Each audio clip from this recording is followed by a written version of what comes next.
Go for it, go for it. I'm just saying I'm not finished yet. Search for it, swing for it. Discover the me that lives in yes. Stand for it, stretch for it. It's my time, imagine my best. Run for it, reach for it. Uncover the me that lives in yes. I know, yes I know. There'll be miracles wherever I go. It's not work, it's play. I can make magic today.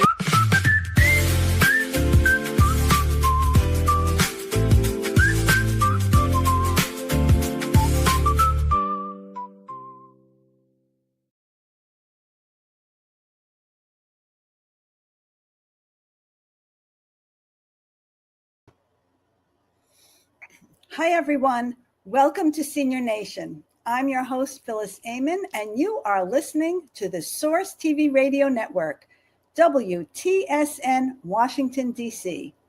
We are indeed a senior nation with 100 plus million adults over the age of 50.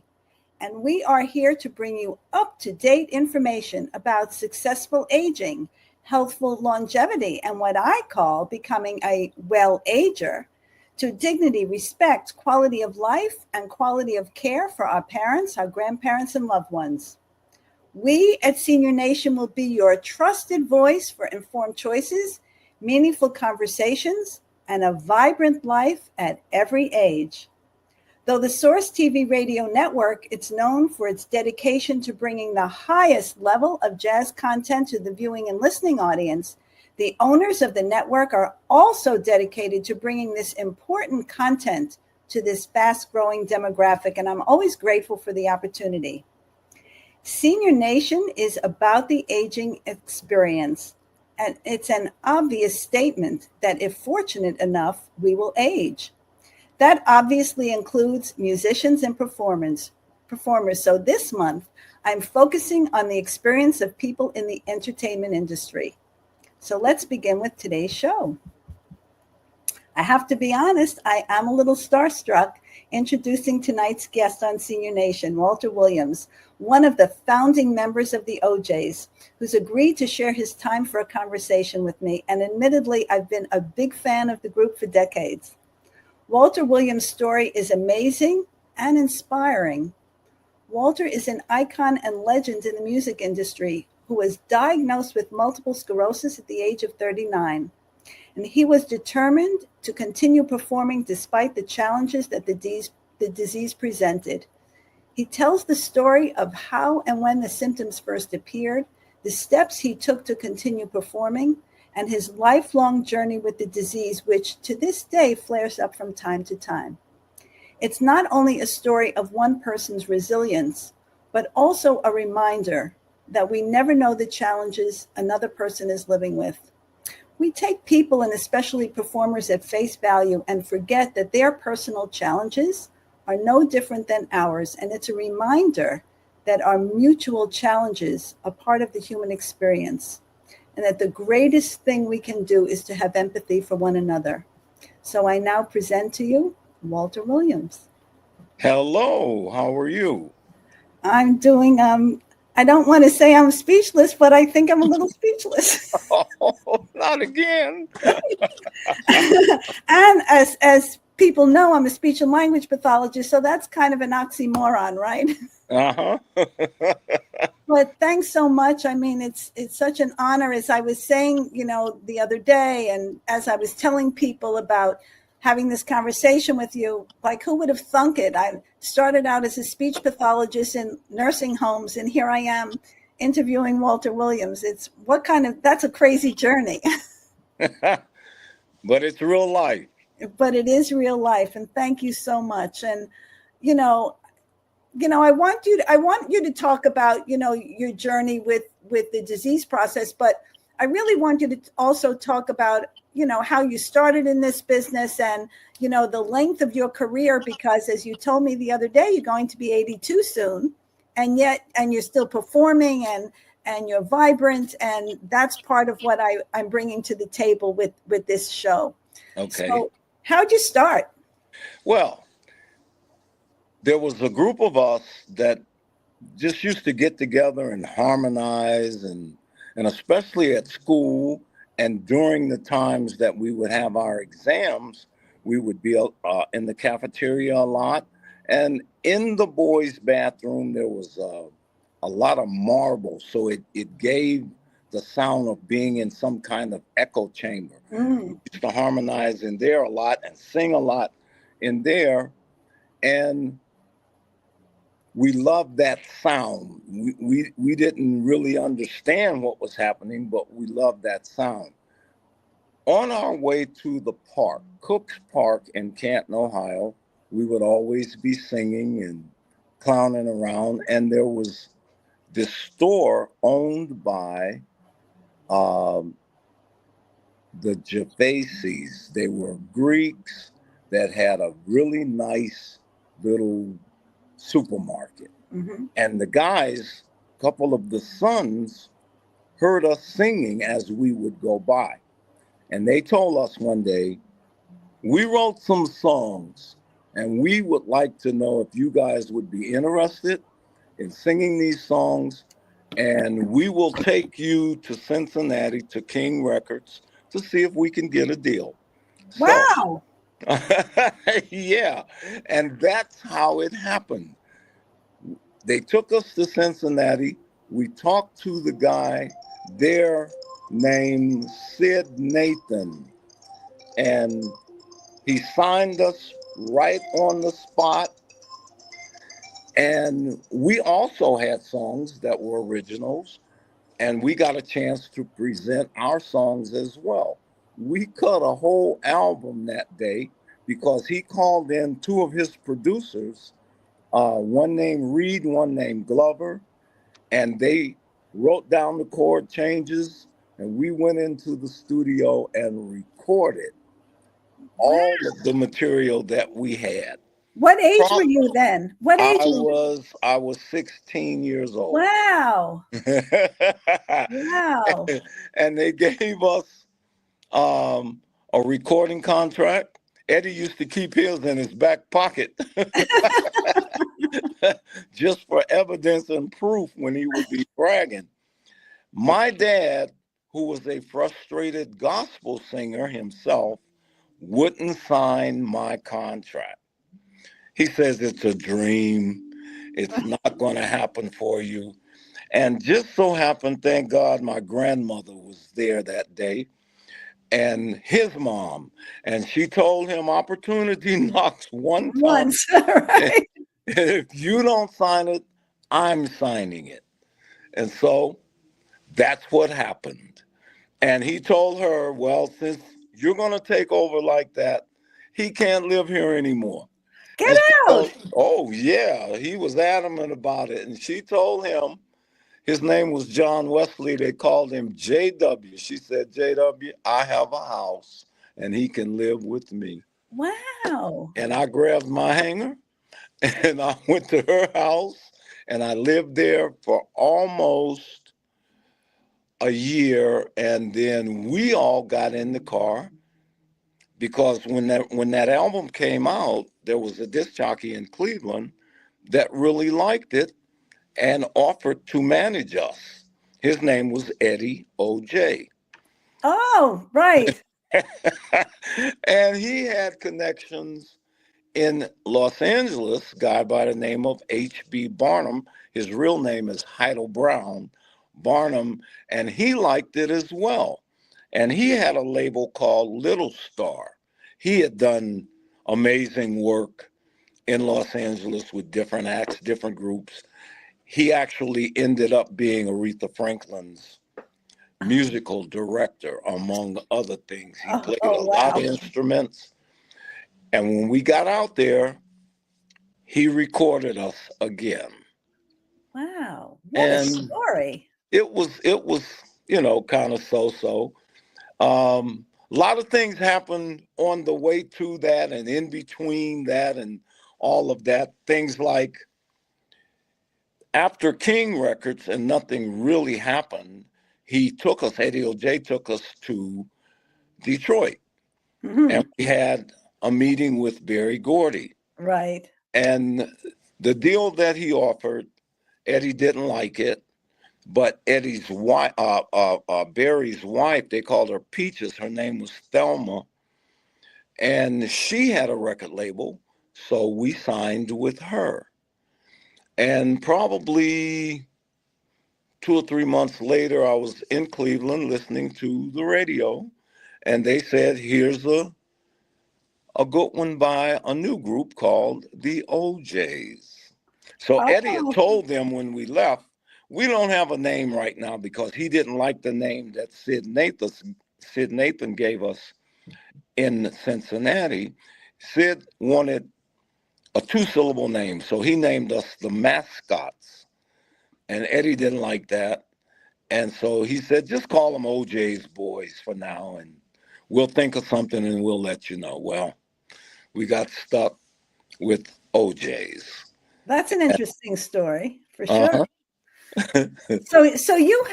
So I mean, your success was basically almost immediate. I mean, that's probably unusual in the music business, wouldn't you say?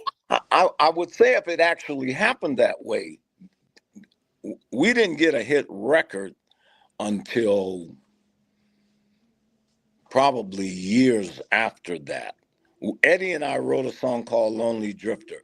It became really big in the Myrtle Beach and Florida kind of areas because there were sounds of the waves in it, and lyrically it talked about the beach area. Mhm. And so that record did very well for us R&B wise, and it gave us somewhat of a lift to be noticed and do other good work that eventually got us to Gamble and Huff, because we got a chance to play the theater circuit like the Uptown in Philly, where Right. Gamble and Huff were from, the Apollo in New York, the Yeah. Howard in DC, the Regal in Chicago, and there was one more in Baltimore, the Royal in Baltimore. So in playing those, that gave us a following. We didn't have a big record. We just had little local stuff that happened in certain places. But playing those theaters and with big acts, it helped us a lot. What was the first big hit you guys had? The Was it first Love big Train? hit, the first big hit we had was a song called Lipstick Traces, written by Alan Toussaint, and a demo was done by, oh, what's his name? I can't think of his name right now. It'll come to me.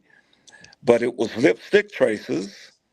And we knew it was a hit because we heard Bob Eubanks playing it. Ah, We heard Wink Martindale playing it, and Casey Kasem, and they were all out on the West Coast. Coast, right. Yeah.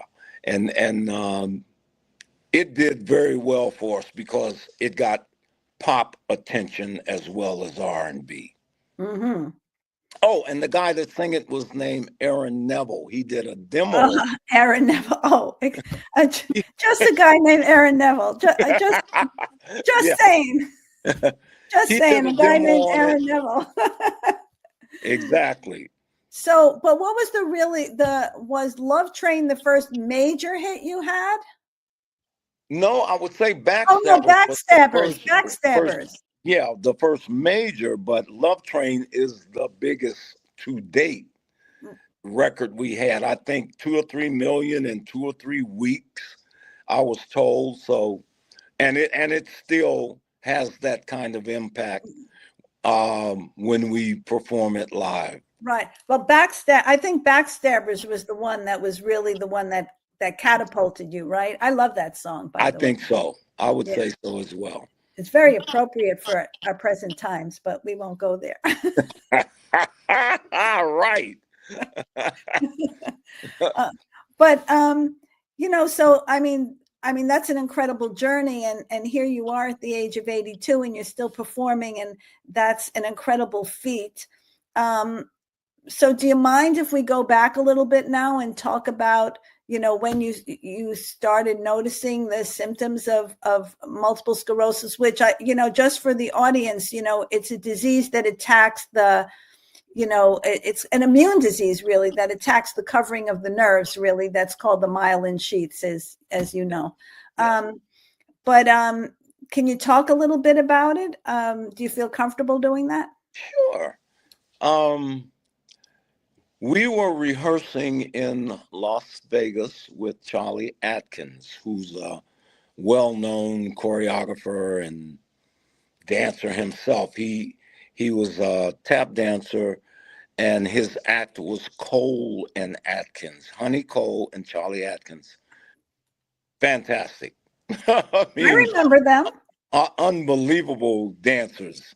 So anyway, we were in a rehearsal with him in Las Vegas, and we had bought new outfits and new shoes, and we went to Buffalo to perform after the rehearsal in Vegas, and I noticed that my big toe on my right foot had become really numb, and it didn't feel like my toe when I touched it. It felt like a foreign object. And so I thought it was the new shoes. I thought they may have been too tight and rubbing my toe and made it do that. Well, probably a couple of days after that, my whole foot became numb. And then it came up all the way up my ankles and my knees. It felt like I had on basketball knee pads or something. And it all felt foreign, like it really didn't belong to me. And then it started on the other foot. Well, we were out touring. And so I stopped in hospitals almost in every city that we would get to see what was going on. No one could tell me. And finally, I talked to a friend that made me an appointment at UCLA. And she set it up with a doctor named Dr. Rosner. And he examined me, he took pins, and he stuck my feet and my toes and my leg and my back and my stomach. And he told me I had allergic myelinitis, better known as multiple sclerosis. He broke it down for me. He told me all about it, what to expect. And then he says, "You're from Cleveland. I have friends at Cleveland Clinic, and I'm going to write this letter. And when you get home, you give this letter to Dr. Lederman, or you could call him Letterman." And I did that when I got home. So they told me when I get a break and try to make it as soon as I could, to come to Cleveland Clinic, and they wanted me to stay there for at least 4 days to go through the exams that they needed me to go through. And they put electrical things all on my head. Electrodes, right. And my chest. And then they had me watch a TV screen with different patterns flashing in and out.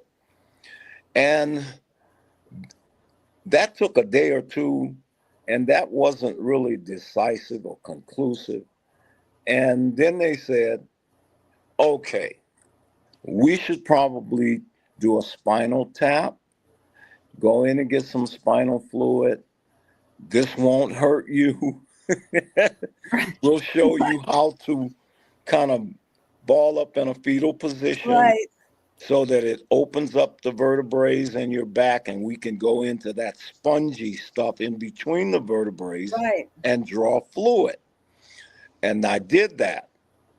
And they got the fluid, and because that fluid had protein in it, they told me that I had multiple sclerosis. That helped them to identify it. So can I ask you a question? Did they, because there are several factors, although I don't know that there's any one thing that's pinpointed as the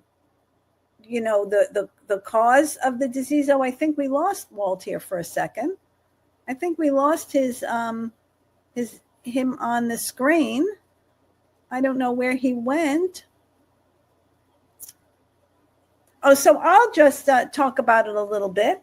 They say there are genetic predispositions, environmental factors, viral infections, vitamin D deficiency that they say may be factors that cause a person to have multiple sclerosis, although there isn't anything definitive about that.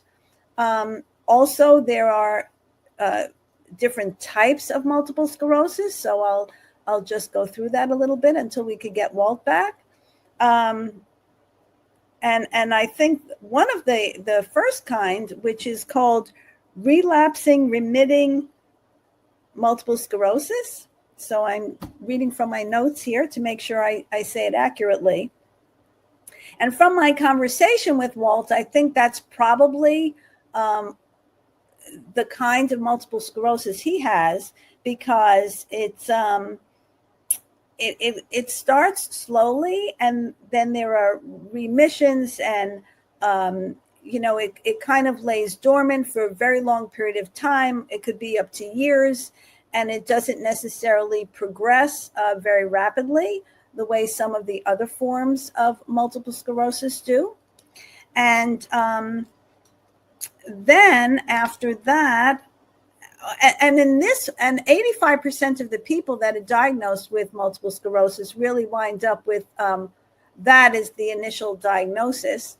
And like I said, in Walt's case, it sounds like that's what he had, because he's been able to, I'll say, manage the disease as well as he has, so he can continue performing.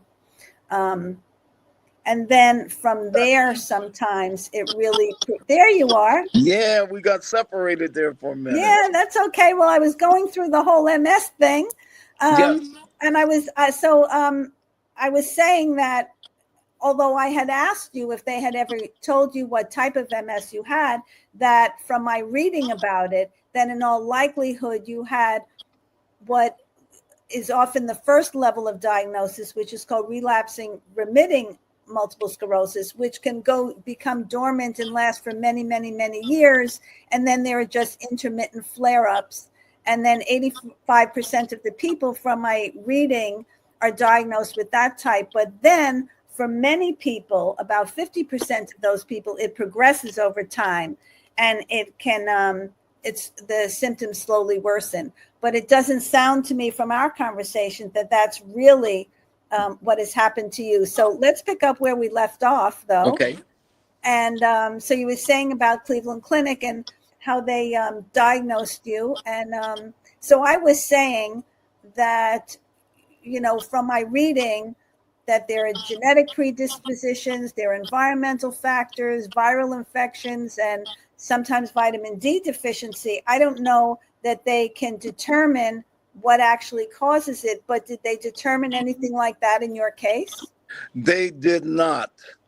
I asked them what was the life expectancy, and I think I was about 39 or 40, and they said, start getting your life in order. We think maybe 20 years. Wow. And thank God that's been way longer than 20 years ago. I think what really helped me is sitting in a tub of cold water with just my mouth and nose out for about 45 minutes daily. And what that did was cool down the myelin sheath. Right. And they told me when I would be performing, to keep a face towel in cold, icy water. And if I felt any kind of strange way, to put that face towel right on the top of my head, where the plaque normally builds up and starts to shut down different parts. Right, because it starts in the brain. So Victor asks, Walt, how did band members feel about you once they knew you had MS? Great question. Well, of course, I didn't let everyone know for a long, long time. And then all of a sudden, everyone knew.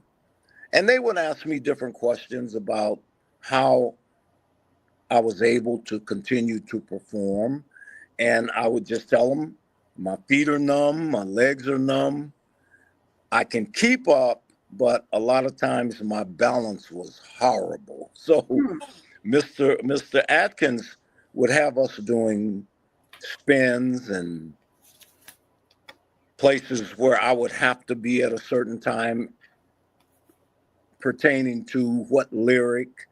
And it was difficult, but it beat staying at home, and it kept me active, and it kept me busy, and especially busy working. I had a pity party probably for about 6 months or so, and then I got angry, and I felt like, if you're gonna get me, you're gonna get me fighting back, and you've never been in a fight like this. And I changed my diet. I started eating better. I started building my body up so that I could be stronger and really try to get through this unscathed as much as I could. Right. It would go and come. I would.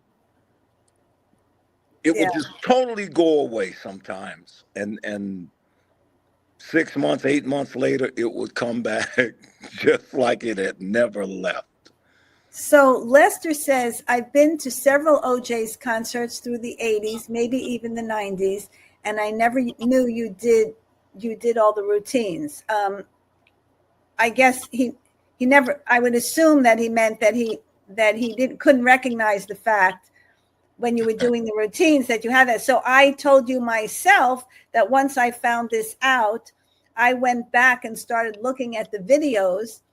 And as I've said many times on this program and, and others, I'm a speech and language pathologist by profession. And I've worked with many people, obviously at more advanced stages of MS. And I was looking and looking and looking, and I could not see I couldn't detect any difference in your movements, in the steps, but you may know, but that doesn't mean that the viewer would be able to tell. Well, what happened is, twice while I was experiencing MS and what it can do to you, I had a step as I'm walking. I would have a step and the other leg and foot would plop. I had no control over that next step. The right foot would make the correct step, and the left foot would just plop down. Walking is normal, right, natural. Right. You don't even think about it. Correct. But with MS, and when it did affect me those 2 times, while I had it, it would be a step and a plop. Right. And that would last maybe a week or 2, and then it would go away. The doctor actually told me if I had MS, I would like to have it the way you have it, because it hasn't shut down your motor skills. Right. You are still able to function. It feels bad, and it did, because it came all the way up to under my pec muscles. I was numb. Didn't feel like my body at all, but it never shut me down completely. Well, that's great. And Janet says, you are the love train, my brother. I'm sure you love that. Love to hear that even at 82, right? Absolutely. And Kamedra, I hope I'm saying it right. When are you releasing more music, she says? When are we making more music? We're in the studio. I'm in the studio with Tony now, making lots of music, and it sounds really good. And I'm hoping that somehow we can get it out there and it'll catch, and I can even work more, because I want to work more. I like staying busy. I don't like sitting around the house. The other thing I was going to ask you, which is about that, which is, performers, there are many performers that quit at a certain point in time. and then maybe they come back later on, and for a variety of reasons. And then there are performers that just want to, continue performing. And I asked you that the other day, what is that? Is it that you miss that adoration of the audience, the energy that you get from that? Is it because of your own, how great it makes you feel to be able to perform? What is that? The fact that audiences still crave the music, which is a beautiful thing.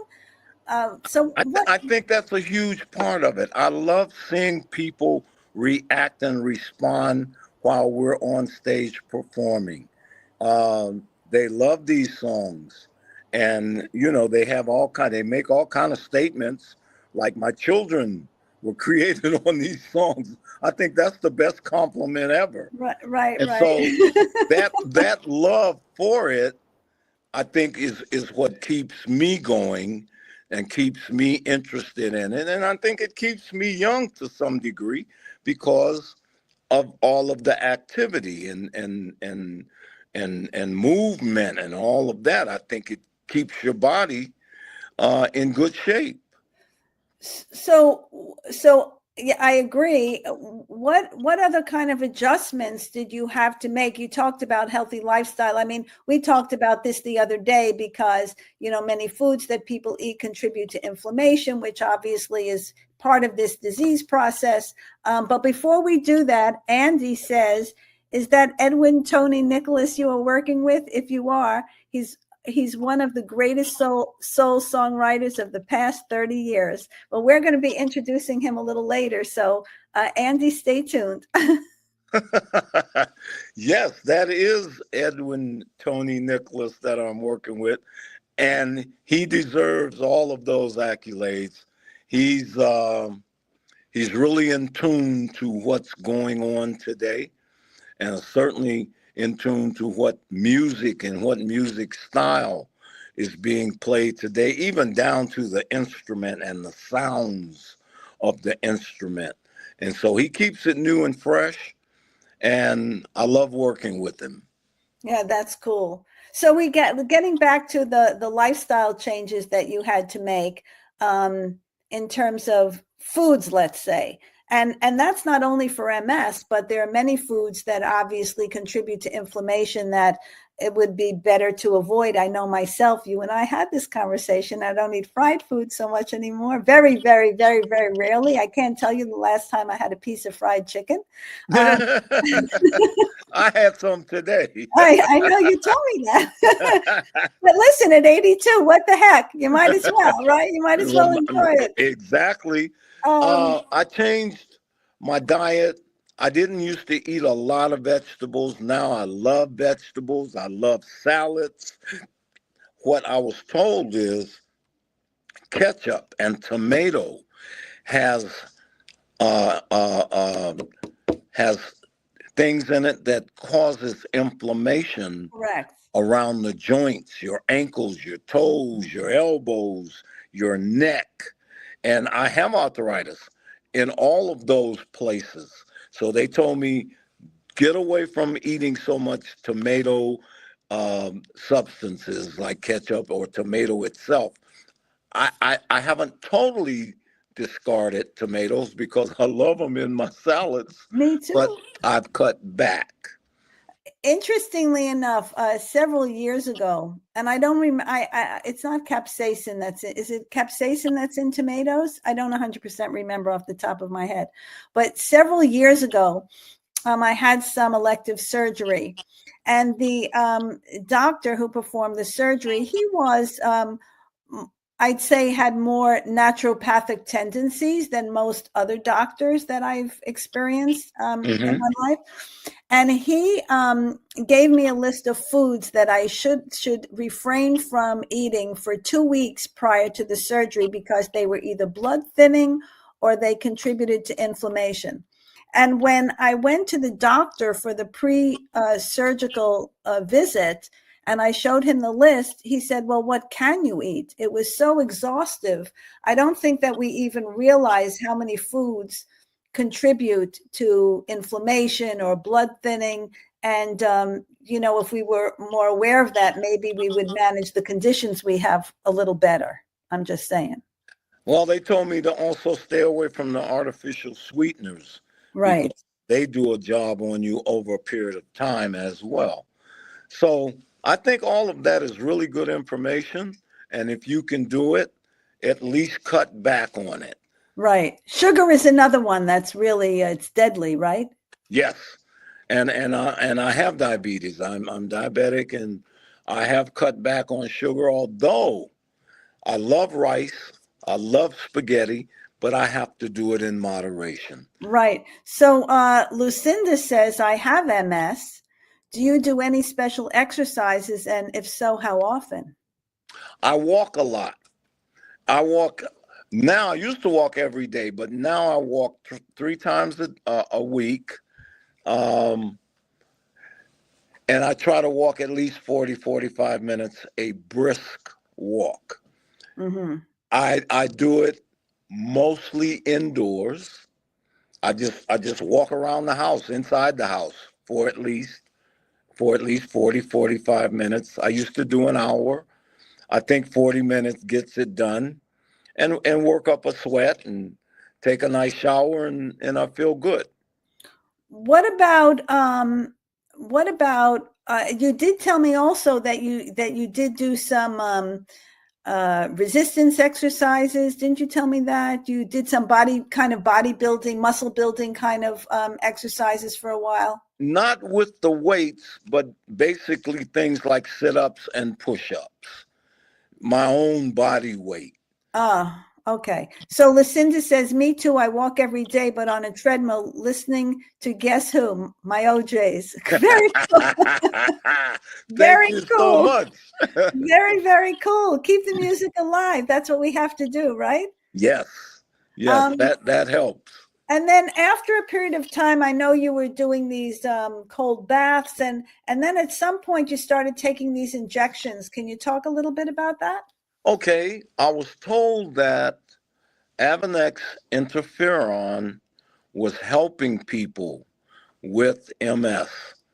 It was a 20,000 person waiting list on getting it from either Cleveland Clinic or my insurance. When I first started getting it, it was so expensive. Unbelievable, like $1,000 a shot. And who can afford that? So I talked to the doctors at Cleveland Clinic, John Oates and Neil Cherian. They are both neurologists. And John Oates is an amazing neurologist. And I think he trained to some degree Neil Cherian at Cleveland Clinic. And they got me into the program. And I took it once a week, a big muscle shot. They were going to teach me how to do it, and I told them no. Find me somewhere with a needle hanging out of me. So every Wednesday, I would go to Cleveland Clinic at Dr. Charles Webb or Harry Stigger's office and get the shot. And it would last me until the next Wednesday. If I had to go on the road, then I would tell them, I would give them my schedule, and in each place, they would find me someone that would come and give me that shot. I would take the meds with me. Cleveland Clinic gave me a letter so that when I got on the plane and they didn't want the needle on the plane, I showed them that letter, and I was okay. Mm-hmm. And I did that. I did that shot. Way over 50. And I moved to Las Vegas, and they were just starting to build a Cleveland Clinic there. And my insurance didn't work there anymore. But they told me over age 50, the shot stops helping. They said they had other meds. And they asked me if I wanted to try some of the newer meds, and I told them no. Mm-hmm. And they said they wanted to watch me for 2 years, and they did that. And I've had episodes with it. It affected my bladder at one point, and there were a lot of things going on in that area. They went in and opened everything up again. And now I feel better, but I still think it's in my body because every now and then it'll raise its ugly head. So, go ahead, because I had a question, but go ahead. Sorry. Okay. And the last situation was with it coming back had to do with shutting down my bladder. So I had to go through all of the catheter experiences. that was talked about trip. That was a trip within itself. Yeah. And so finally we got that under control because they did a laser surgery on me, because also during that time prostates had enlarged, and being that the bladder and the nerves that help you to use the bathroom had shut down, they had to go in and do laser surgery and open up the urethra again so that I could freely go when I wanted to. Right. And fix the problem with the nerves in the bladder. They went in, they didn't find any lesions or tumors or cancer or any of that. I was clean, and I was back to, after they filled the bladder up really good and then took all of the catheters out, I was able to use the bathroom normally, and I've been doing that since then, and that's been quite a while ago. Yeah, it's not unusual for it to affect the, bladder muscles. And you did tell me there was a period of time where you had to perform with, when you were catheterized, but we won't even go there. Okay. So Tommy says, this is a question off, the topic of what we were talking about, but about the OJs. Did you write any of the OJ songs on your own? That's an interesting question. What's the question? Did you write any of the OJ songs on your own? We did write some. Of course, they didn't get the attention as the production team that we signed to. We signed to Gamble and Huff Productions, and they always had first choice of who gets the single. And we had some pretty talented writers like McFadden and Whitehead, who did Ain't No Stopping Us Now. Walter Sigler, they called him Bunny Sigler, and he did some of the writing as well. And it was usually that threesome of Gamble and Huff, McFadden and Whitehead, Bunny Sigler, and every now and then Tom Bell would give us a song to do that would actually get on the album but not be chosen as a single. Yeah, I misread it, by the way. It says, did you write any of the OJ songs or your own? I said on your own. I misread it. Sorry. Or your own. So do you have any of your own songs that you've written? We wrote them, and it wasn't until later in our deal and contract with Gamble and Huff that we were allowed to write and produce and get songs on the album. We had to fight for those privileges. Yeah. Do you think there's a difference between, over the years, how, labels or production companies were willing to work with, groups such as the OJs, the Commodores, black artists as opposed to white artists? What was the question?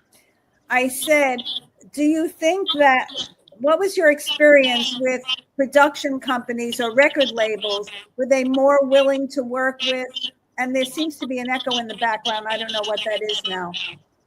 Is there something on in the background? Because not in this immediate area. Okay. I just don't want it to be distracting for listeners. Okay. Were there, what was your perception of record labels Total They were any control. different? Do you think they were any different with black artists as opposed to white artists? I've heard stories. I can't really speak on them because I don't know if they're accurate, if they're true. What I do know is that record companies and especially production companies like a Gamble and Huff want total control. Mm. Because one of our members, before he quit, because, well, we come from a group of 5 people and now we're down to 3. And that's because some members didn't like what was going on and they quit, like Bob Massey. And he wanted to write and produce because there's a huge wealth in writing and producing and publishing. And we were told that's why we were hired. We meaning the production company, like Gamble, Huff and Bell, or whoever the record company puts you with to write and produce for you. So Mike says, weren't you on the Power Hour? I loved your interview. The Power Hour, yes, and that was a good one. We enjoyed that one. We talked about a lot of things. So I just want to say something about, because you mentioned Cleveland Clinic. So I have a fondness for Cleveland Clinic for a little bit of a different reason. Okay. And I want them to just show this, just the link to this video. So if anybody wants to watch this video, it's really about empathy. And I said it at the beginning when I talked about understanding that we all have our challenges in life. So if anybody wants to copy that link and watch that video, it's really very powerful. And it's about understanding that we all have our challenges. And when you're looking at someone, you know, we're all consumed by our own challenges, but understanding that other people have theirs. Yeah, I agree with that. Yeah, 100%. Cleveland Clinic has done some amazing work, and not only on you know, with things like diagnosing people, but also, you know, in the broader sense, in terms of empathy and understanding the personal experiences that people have. Apparently, it's my mic. I don't know what's happened all of a sudden. There's a terrible echo. I don't know why, because I haven't done anything different. So I apologize. No problem. I'm not hearing it. Oh, okay. Well, I think in the back they're hearing it, and I'm moving away, but it's not doing anything. So sorry about that. Okay. But you know, this has just been, you know, absolutely. I mean, it's just absolutely phenomenal. Not only to meet you and talk with you, but you know, to hear your story. It's quite extraordinary.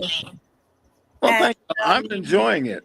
You've asked some very interesting questions, and I got a chance to tell my story. I was also hired by Avanex Interferon to go around and tell people my story that has and had at the time MS. They paid me to do that for a year or so. Wow. And that was a great experience because it was so relative what happened to me and what happened to people that I talked to. There is life with MS. Right. And that was my story. Right. And to tell you the truth, until I spoke to you, I really didn't know that. Okay. Because as a practitioner who's worked with countless patients living with multiple sclerosis, I only have seen them at the point where they're really struggling with the advanced symptoms that they have. So to me, your journey is nothing short of miraculous, and it's truly inspirational. Well, truly blessed. Yeah, that's for sure. I hope it provided as much hope and motivation to listeners and viewers as it did for me. So it's truly an honor. Thanks so much. I enjoyed every minute of it. Thank you for having me on. Thanks, Walter. So now I'd like to introduce my next week's guest on Senior Nation, Tony Nicholas. So among Tony's many achievements as a songwriter, winning a Grammy Award, and his production and songwriting credits, which include an impressive roster of artists in the music industry, Tony continues in his role as the musical director of the O'Jays and Commodores. And thankfully, he was able to be available now to provide his insights about working with Walter Williams through the years and preview our conversation on next week's show. So thank you so much, Tony, for willing to step in for a few minutes. Hey there. Hi there. Pleasure to be on the show. Pleasure to have you. And I have to say, after reading your bio, I'm a little awestruck also, just saying. Oh, that's so sweet. But you and I had a great conversation earlier today. So can you tell us a little bit about your experience working with Walter and the O'Jays, through the years that he's been living with multiple sclerosis, if you don't mind? Well, to be honest with you, Walt has managed the illness so well that it was very difficult for me to see it. Mostly what I know about the MS that he has is through just conversations with, between he and I, because he's managed it so well that most people have no idea that it's even present. I mean, that is just so unbelievable to me. It is. And Walt, he hasn't told you, but he's really overcome quite a few things in his life. He's really been a blessed person, and I can talk about it because he's left the room. But, he's cheated death. I've counted maybe 5 times in his life. He's been through a lot, and he's a fighter. He just does not give up. Yeah, I know. When I had my conversation with him, we did talk about his the period of time he was on a ventilator when he had COVID. And he was kind of out for the count. And like you said, it's a miracle. He had tuberculosis as a teenager. Oh, wow. As a teenager. So he was sick for maybe 9 months at that point. And I remember. Oh, I'm losing Tony.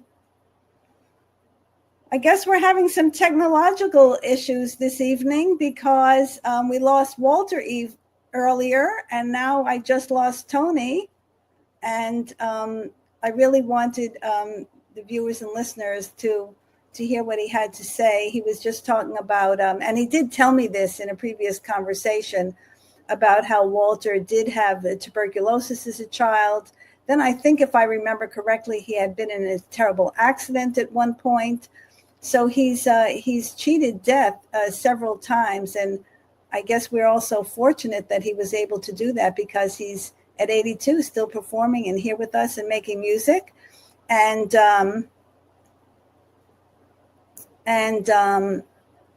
that's that story. I hope we could get Tony back here for a few minutes before the end of the show, because I wanted to talk with him about what our conversation is going to be next week, which is, I want to talk about longevity for performers, for musicians, what that means, the difference in which I kind of touched on in my interview with Walter towards the end, about how record labels, do they respond differently to Black artists as opposed to, white artists, especially as they age.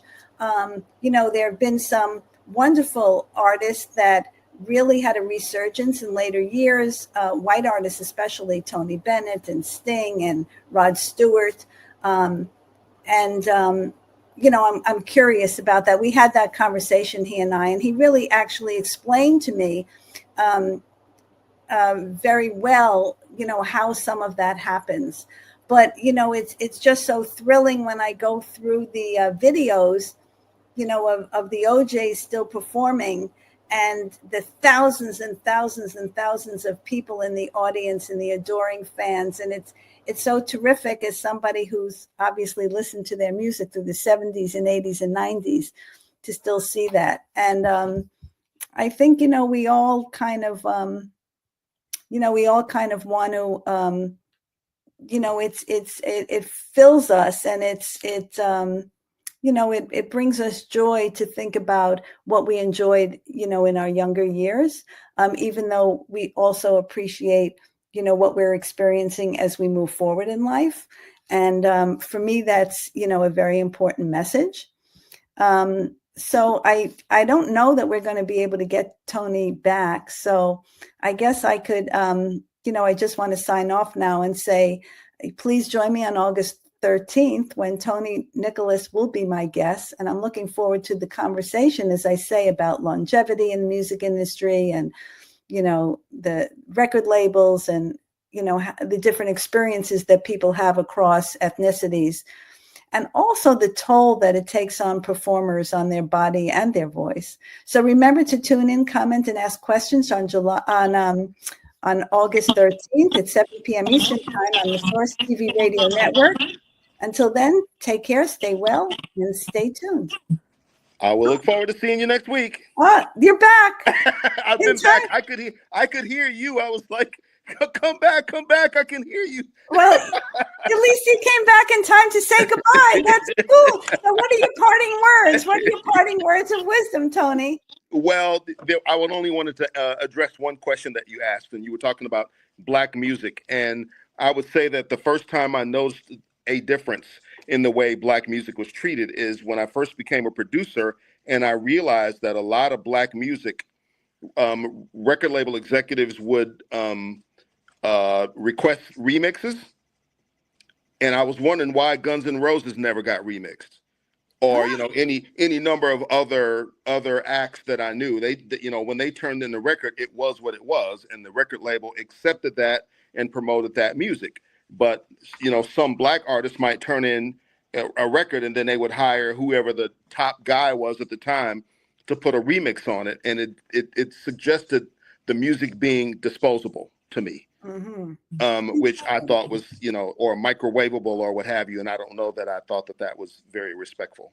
It isn't. I agree, and I guess we'll talk more about that next week. But it says here, who were the main competitors for the OJs? Good question, Blake. Well, I think there's not many now. Which I agree. One of the things that, makes them such a special act to see, because they've sort of outlived the majority of, and I'm saying not necessarily in life, but in music, they've outlived many of their competitors. I guess some people would say maybe the Temptations, which is still a slightly different thing, because if you follow it, Temptations is more Motown, OJ's was more, Philly International. It's generally looked upon as the same, but it's not. What about the Spinners? I think the Spinners could be, considered a contemporary of the OJs. I just don't think they work as much. But they're certainly out there. They're out there doing their thing. And the last time I saw them, they sounded good. I don't know if there is anyone original left. Right. I love the Spinners. I have to be honest. Bet You By Golly Now, and I know Break Up to Make Up and all those songs. Okay. I love the Spinners. But anyway, so thanks an awful lot. I'm glad we got you back on. And so I'll just say again, remember to tune in, comment, and ask questions on August 13th, when Tony Nicholas will be my guest on the Source TV Radio Network. And until then, take care, stay well, and stay tuned.